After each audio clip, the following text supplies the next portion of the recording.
Pencak itu. Jadi ada sekitar 24 titik pohon ya. Jadi secara keseluruhan ada 20-an titik yang 24. 20. Iya.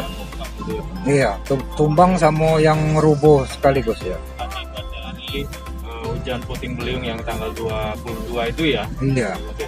Nah, ini eksekusi terakhir berarti. Yang alhamdulillah insya Allah yang terakhir ini Pak.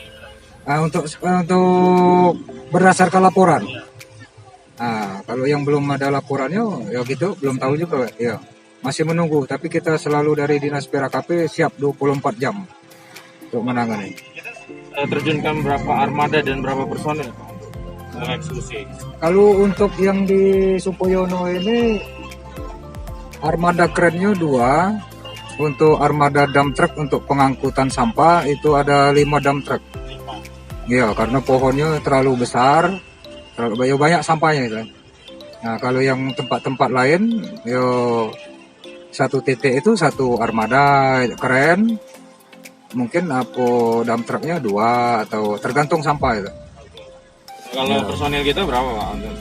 Kalau untuk sekarang personel yang kita di sini, yang turun ke Supoyono ini, ya